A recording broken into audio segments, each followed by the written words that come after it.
Esperemos, para o bem da missão e de todos, concordamos que não seja necessário recorrer a nenhuma dessas ridículas frases. No entanto, do nosso ponto de vista, nem tudo parecia tão simples. Apesar do perigoso Yefet ter sido afastado da meseta, ainda ali havia mais 25 israelitas. Como iríamos iludi-los? Sobretudo como neutralizar os 20 vigilantes? À primeira vista o plano do general era bom. Com os 2 técnicos encarregados da manutenção de Charlie não havia problema. Como se encontravam na cisterna subterrânea, era pouco provável que vissem ou ouvissem algo de anormal. Quanto aos restantes, os cozinheiros e os grupos de vigilantes, as ordens eram drásticas. Pouco antes do jantar, por volta das 9 horas da noite, um dos nossos homens devia infiltrar-se na cozinha colocando na comida, na água e no vinho uma pequena dose de Nembutal, um sedativo cuja ação, dependendo da quantidade em miligramas, se mantém entre 30 minutos e 5 ou 6 horas. Assim, tanto o turno que iniciava a vigilância nas casamatas oriental e ocidental às 10 como o que a deixava e ia para o refeitório, ficariam sob os efeitos do hipnótico no máximo 45 a 50 minutos depois de o terem ingerido. Com o fim de não levantar suspeitas, os 20 especialistas do cavalo de Troia, que terminavam o seu serviço na piscina às 21h30, deviam dirigir-se normalmente para o refeitório e compartilhar com os nossos aliados o jantar e o Nembutal.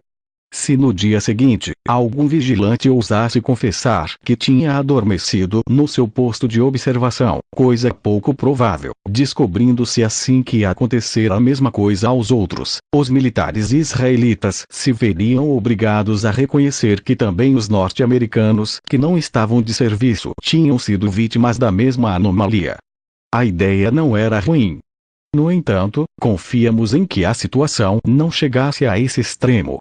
No acampamento todos sabiam, apesar de ser segredo, que em geral e a partir das 11 ou 12 horas da noite, a maioria dos vigilantes acabava por acomodar-se nos seus improvisados catres e passavam pelas brasas.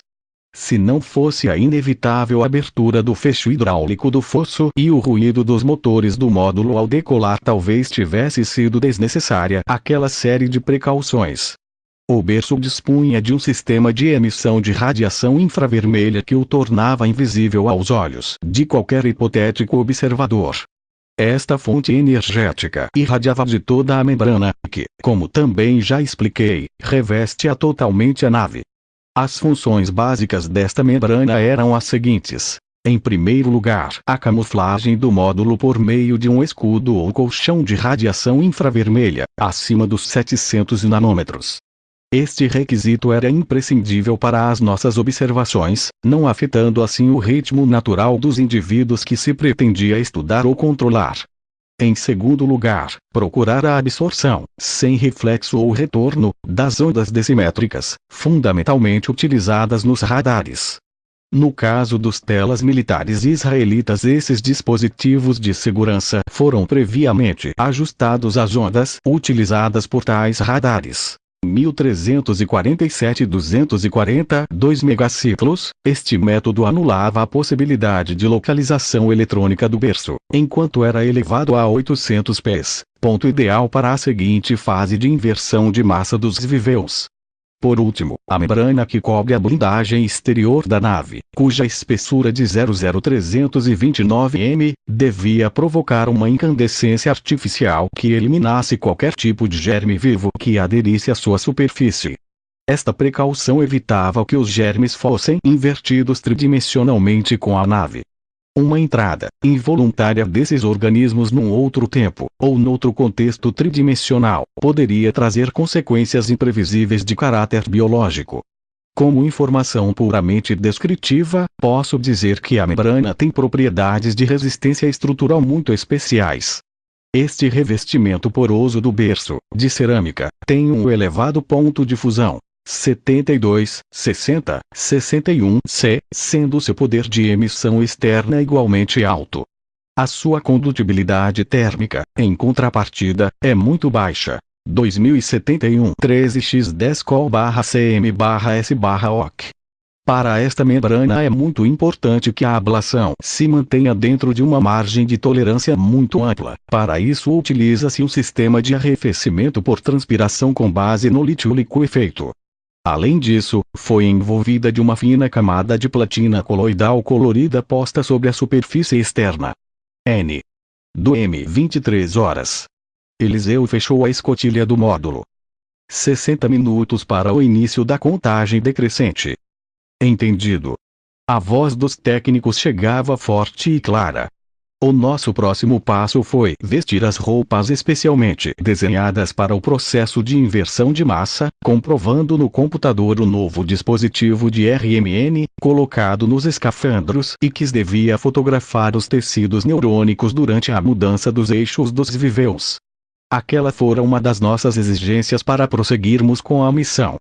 Durante o tempo infinitesimal das duas inversões inicialmente previstas, o sistema miniaturizado de RMN, ou ressonância magnética nuclear, permitiria um segmento fiel e minucioso da atividade dos nossos neurônios, fornecendo, talvez, novas informações sobre o mal que afetava os nossos cérebros. Tínhamos certeza, o Papai Noel verificou e interpretou aqueles primeiros cortes da massa cerebral, marcando a ignição automática seguinte da RMN para as 24h45. Isto é, um quarto de hora antes da decolagem. Supondo que regressássemos. Isso permitiria uma análise comparativa do comportamento e possíveis alterações dos pigmentos do envelhecimento antes, durante e depois da inversão axial. Esta espécie de radiografias magnéticas são totalmente inócuas. No entanto, o sistema foi posto de lado na nossa primeira exploração.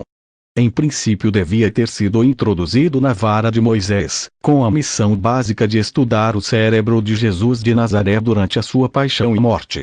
Mas, o fato de a RMN provocar a orientação de alguns tomos na direção do campo magnético foi visto como uma forma de alteração do organismo humano a observar. E isto, como se disse, estava terminantemente proibido. O sistema, além disso, não foi miniaturizado a tempo e foi preciso deixá-lo de fora. Agora, pelo contrário, as coisas eram diferentes. De um ponto de vista ético não nos pareceu digno de reprovação tentar estudar um corpo glorioso com a ajuda da ressonância magnética nuclear. O objetivo, e nós sabíamos isso, tinha mais de sonho do que de realidade científica. Nem sequer tínhamos a certeza da existência desse organismo ressuscitado. E, no caso de que fosse visível e real, o que nos esperava?